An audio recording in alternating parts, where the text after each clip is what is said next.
King Eurystheus, in his relentless pursuit of a task that would finally lead to Hercules' downfall, or at least keep him as far from Mycenae as possible, devised the 10th labor.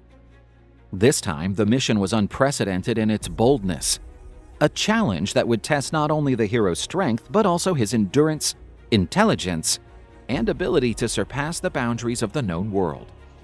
Hercules was ordered to steal the cattle from the fearsome giant Geryon, a monstrous being who lived on a mythical island at the far reaches of the west. Geryon lived on the remote and enigmatic island of Arythea, a place said to lie beyond where any man had ever dared to go, a land bathed by the waters of Atlas. The journey there was a terrifying scale, a veritable odyssey across uncharted seas.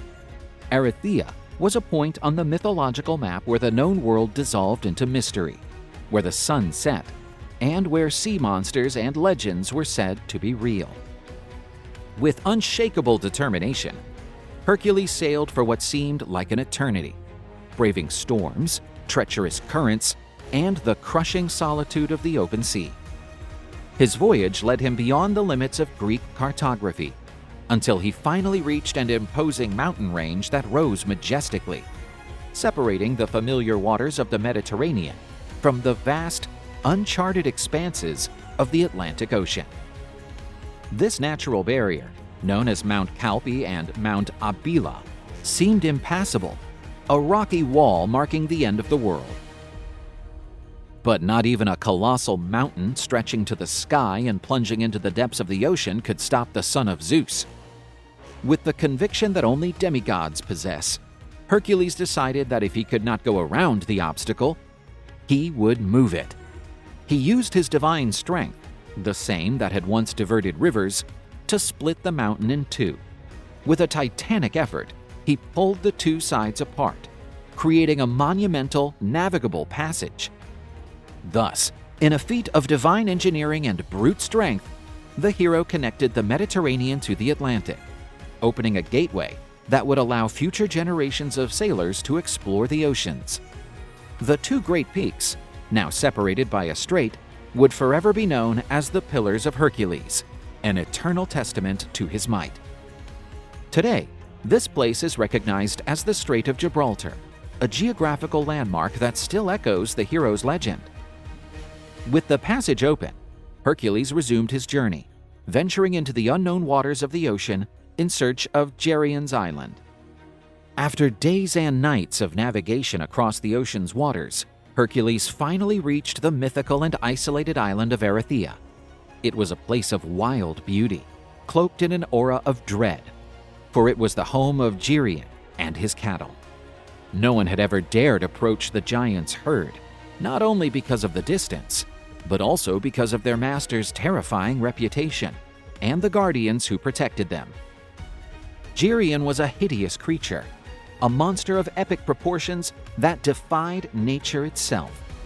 He had 3 bodies fused into one, each with its own head, arms, and legs, joined at the waist.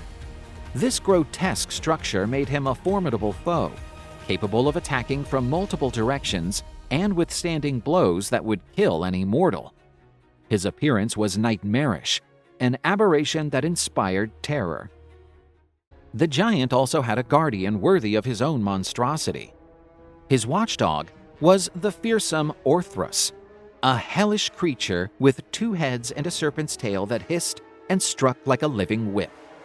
Orthrus was the brother of Cerberus, the 3-headed dog who guarded the gates of Hades, and of other legendary monsters, all offspring of the monstrous Echidna and the colossal Typhon. His ferocity was legendary, and he was an unrelenting protector of the herd. No sooner had Hercules set foot on the island than Orthrus, sniffing out the intruder, rushed forward in a savage rage, barking and growling, his serpent tails snapping in the air. But Hercules, well acquainted with fighting mythical beasts, stood firm. The creature's twin heads struck simultaneously, and its venomous tail lashed like a whip. It was a deadly foe, but even Orthrus, with all his infernal lineage, proved no match for Hercules' strength and skill. With a well-aimed blow from his mighty club, the hero slew the two-headed dog, silencing its infernal barks forever. Hercules, stealthily and with great caution, began herding Geryon's cattle, a herd of unmatched beauty, trying not to draw the giant's attention, who could be anywhere on the island. But Hercules' actions, no matter how discreet, did not escape Geryon. The giant, alerted by the goddess Hera herself, realized his prized cattle were being stolen. Overcome with colossal fury, he charged into battle, a whirlwind of muscle and weaponry, determined to crush the intruder who had dared challenge him. The battle between Hercules and Geryon was one of the most intense and brutal the hero had ever faced. With his three bodies, Geryon wielded multiple weapons and shields, attacking from every direction. His strength was immense, and his strikes were devastating, capable of shattering boulders. Hercules found himself at a terrible disadvantage, defending against simultaneous attacks, dodging spears, and desperately seeking an opening in the giant's triple form. The fight dragged on, and for a moment it seemed Hercules might finally be defeated. Geryon's strikes were relentless, and his stamina appeared endless. At the height of the battle, as Hercules neared exhaustion, he sensed something else. Hera, his eternal nemesis, was aiding Geryon. She wasn't merely watching. She was imbuing the giant with divine courage and strength, whispering strategies into his ears, renewing his might with every blow. The presence of the goddess, though invisible to mortal eyes, was clear to Hercules, who recognized the divine interference behind Geryon's unnatural resilience. The hero's fury surged as he realized Hera's hand in the fight. In an act of unprecedented defiance for a mortal, or even a demigod, Hercules took up his bow and shot an arrow straight at the goddess. The arrow struck Hera, causing her immense pain and deep humiliation. Wounded by such a bold assault, she fled back to Olympus in shock. With Hera gone, the tide of battle began to turn in Hercules' favor. Now free to unleash his full strength, he drew one of his special arrows, those tipped with the deadly venom of the Lernaean Hydra. The poison was unmatched in potency, capable of killing even immortals. The arrow hit Geryon. The Hydra's venom took effect quickly and with terrifying force. Despite his monstrous strength and durability, Geryon fell, writhing in agony. His many heads screamed, his limbs convulsed, and life drained from his triple body in slow, excruciating death, until the giant lay motionless. With the monster defeated, Hercules was finally able to return to Greece, driving Geryon's prized cattle before him.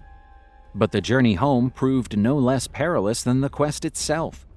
Along the way, he faced further dangers, including the giant Caucasus in Italy, who tried to steal the cattle, and hostile tribes that sought to block his passage. Yet with each new trial, Hercules showed his strength and cunning, overcoming every obstacle. At last, after an epic odyssey that took him to the edge of the world and back, he delivered the cattle to Eurystheus, completing his 10th labor and further securing his legend as the greatest of heroes.